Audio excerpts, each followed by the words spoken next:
बांग्लादेश में अंतरिम सरकार का गठन हो चुका है, लेकिन इसी बीच दहशतगर्दी की एक ऐसी साजिश का पर्दाफाश हुआ है जिसका सीधा सीधा कनेक्शन पाकिस्तान और बांग्लादेश से है।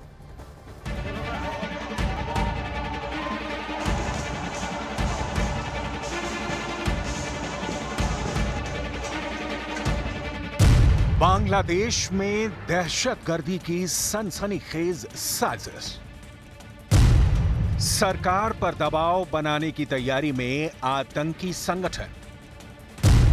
भारत के खिलाफ प्लानिंग, मोहरा बांग्लादेश।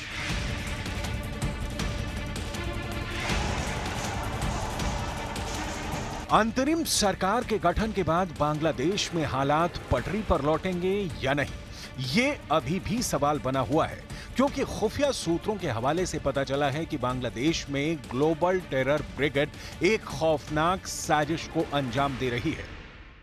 खुफिया सुरक्षा एजेंसियां दावा यह भी करती हैं कि बांग्लादेश की नई अंतरिम सरकार को यह कट्टरवादी आतंकवादी संगठन हाईजैक करना चाहते हैं, ताकि भारत समेत पूरे विश्व में वह अपने पैर पसार सके और आतंकवाद विरोधी उनके एजेंडे को मिल सके एक मजबूत स्पॉन्सर। खुफिया सूत्रों के हवाले से पता चला है कि बांग्लादेश में अंतरिम सरकार के गठन के साथ साथ हार्डलाइनर आतंकी संगठनों की टोली भी एक्टिव हो गई है। आतंकियों का यह दस्ता सत्ता में अपनी भागीदारी बढ़ाने की तैयारी कर रहा है। कट्टरपंथियों के इस खास किलर टीम में जमातुल मुजाहिदीन बांग्लादेश, जमात उल अंसार फिल हिंदल शारकिया, अंसार अल इस्लाम, हरकत उल जिहाद अल इस्लामी बांग्लादेश जैसे संगठनों के जेल से रिहा हुए काडर शामिल हैं, जिनको बांग्लादेश और भारत में आतंक फैलाने के आरोप में गिरफ्तार किया गया था, या फिर ये तख्ता पलट से पहले बांग्लादेश में कहीं छिपे हुए थे। सूत्रों के हवाले से यह भी पता चला है कि नूरुल इस्लाम बुलबुल मोहम्मद, नजरुल इस्लाम कमाल अहमद सिकदर, अबू आमिर अल बंगाली, अबू रूहम अल बंगाली, अबू अदनान, अबू दुजाना अल बंगाली और अबू एहसन वो प्रमुख चेहरे हैं जो बांग्लादेश के अंतरिम सरकार पर लगातार दबाव बनाने की कोशिश करेंगे। नूरुल इस्लाम जेएमबी के प्रमुख नेताओं में से एक हैं, जो उनकी गतिविधियों को ऑपरेट करता है। बुलबुल मोहम्मद ढाका में एक्टिव है। फिलहाल जमात के रिहा हुए नेताओं के स्वागत कार्यक्रम का वो आयोजन कर रहा है। अबू आमिर के अल कायदा इंटरनेशनल से संपर्क रहे हैं, जबकि अबू दुजाना और अबू एहसन जमातुल अंसार फिल हिंदल शारकिया संगठन के सदस्य हैं, जो पिछले कुछ ही सालों में सक्रिय हुआ है और आंदोलन में इसकी प्रमुख भूमिका थी।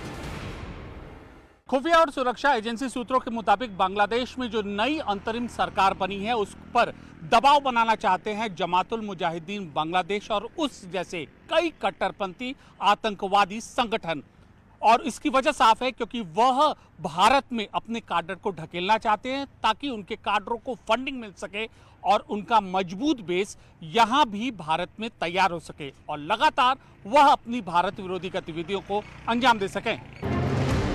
पता तो ये भी चला है कि इन कट्टरपंथी आतंकी संगठनों का नेटवर्क खास तौर से पश्चिम बंगाल के मुर्शिदाबाद, मालदा और नादिया जिलों के अलावा असम के मुस्लिम बहुल जिलों में कुछ हिस्सों में सक्रिय है। ये क्षेत्र उत्तरी और उत्तर पश्चिमी बांग्लादेश में जमातुल मुजाहिदीन बांग्लादेश के गढ़ों के भी करीब है।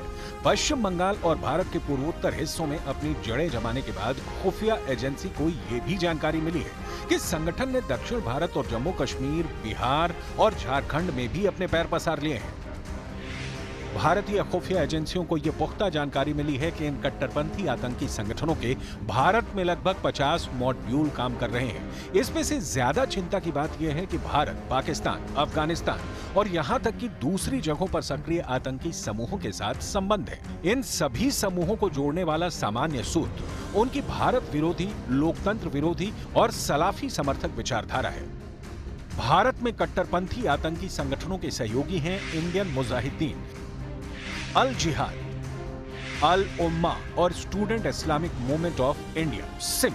पाकिस्तान के मामले में इन्होंने लश्कर-ए-तैयबा, एलईटी और हरकत उल जिहाद अल इस्लामी हूजी के साथ एक मजबूत नेटवर्क स्थापित किया है। इसी तरह उन्होंने अफगानिस्तान में तालिबान और अल कायदा के साथ संबंध बनाए हैं। म्यांमार में अपने संचालन के लिए इन्होंने दक्षिणी बांग्लादेश में रोहिंग्या शरणार्थी शिविरों में स्थित रोहिंग्या सॉलिडेरिटी ऑर्गेनाइजेशन बनाया है, जिनका मेन मोटिव है बांग्लादेश से बगदाद तक जिहाद।